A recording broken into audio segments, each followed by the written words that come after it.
Según la organización México Unido contra la Delincuencia, ha aumentado el secuestro en México un 150% en los últimos 4 años.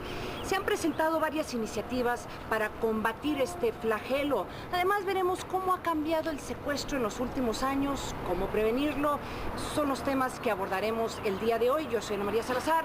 Gracias por acompañarnos aquí en Seguridad Total.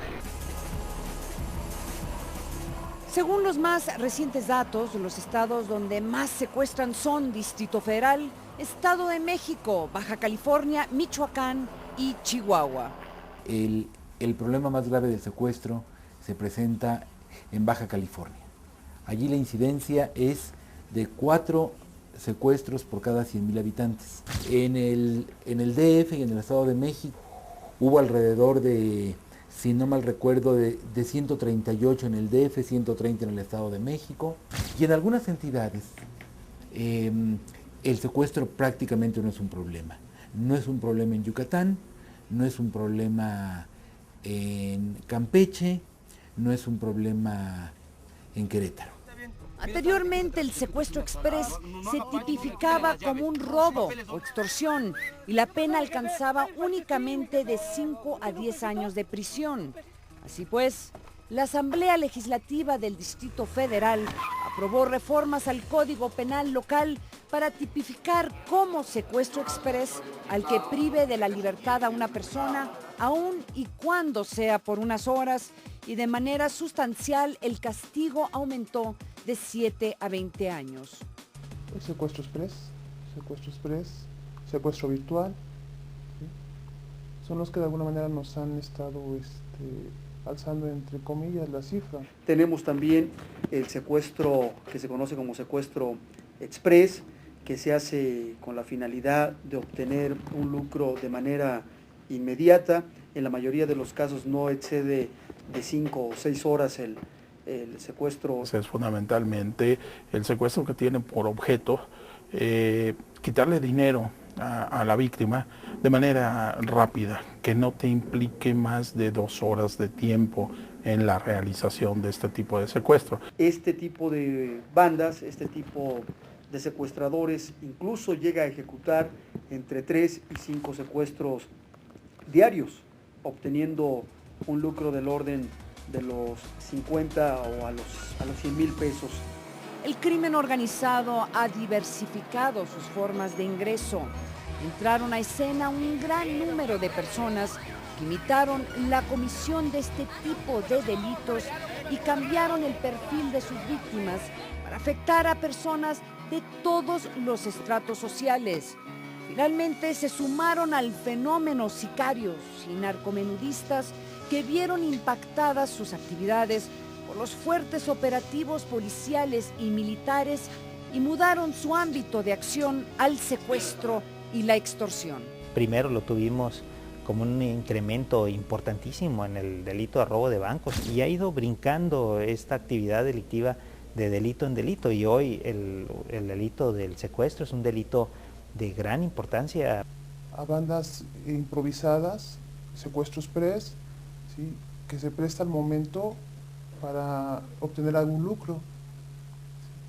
Esa es la manera en cómo se ha ido desmembrando de alguna manera el delito de secuestro.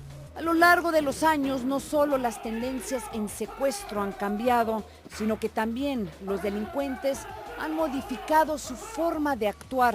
Los secuestradores se caracterizan por ser más violentos y por sodomizar y mutilar a las víctimas.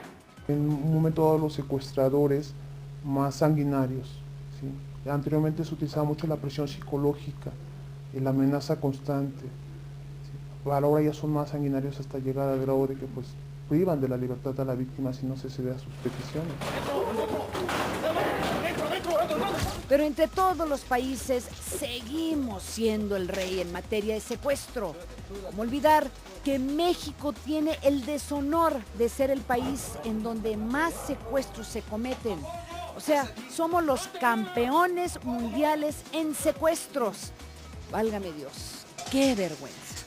En ocasiones escuchamos a algún representante de alguna ONG diciendo que México ya superó a Colombia, o de 2007 a 2008 el secuestro tuvo un aumento en el país. En el año 2005 México junto con Colombia se disputaban qué país era el de mayor número de secuestros. En los últimos años México se disputa el primer lugar junto con Venezuela.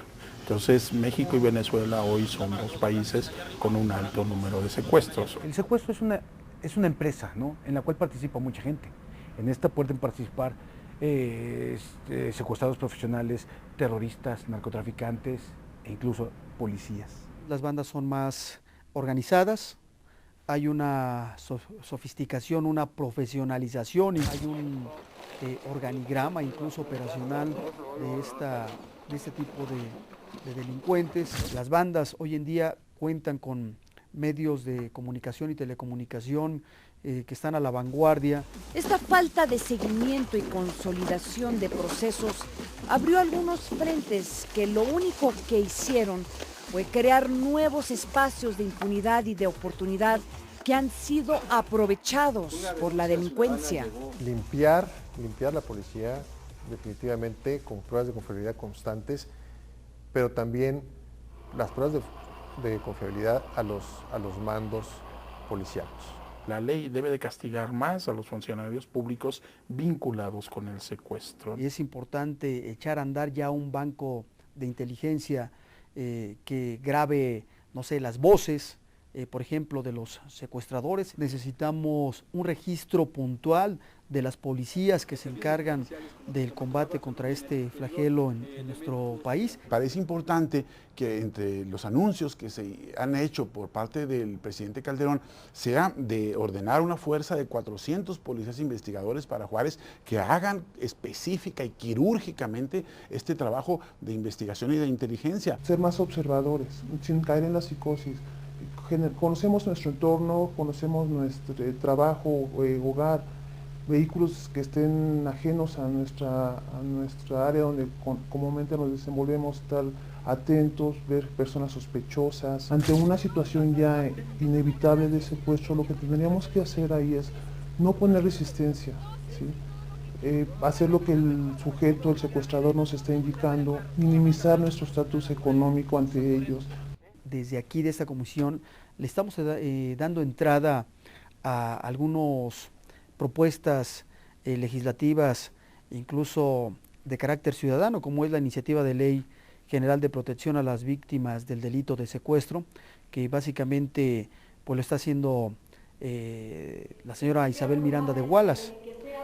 Ese tipo de instrumentos jurídicos que complementen más los ordenamientos legales para el combate contra este delito, bueno, pues los vamos a estar nosotros respaldando desde aquí, desde el Congreso de la Unión. No te puedo decir ni es el tema, no vamos a promover reformas al Código Penal, porque la penalidad, incluso máxima para un delincuente organizado que se dedica al secuestro, pues alcanza hasta los 70 años en algunas hipótesis. 70 años para el caso en el que la víctima sea privada de su vida, y tenemos diversas modalidades en la penalidad. Te decía que van desde los 6 meses hasta los 70 años de prisión, según lo que establece nuestro Código Penal Federal vigente. Es decir, no es un asunto de penalidades, es un asunto de aplicar la ley y es un asunto de complementar la legislación para combatir de manera más eficaz, de manera más eficiente este flagelo. Recordemos a Martin Luther King cuando dijo que aquel a quien acepte pasivamente el mal está igualmente involucrado que el que lo perpetúa. Aquel que acepte el mal sin protestar en realidad está cooperando con este.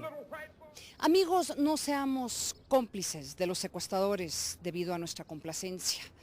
Miren, hay tantos secuestros en este país que estamos corriendo el riesgo de que esto deje de ser noticia, y eso no lo podemos permitir.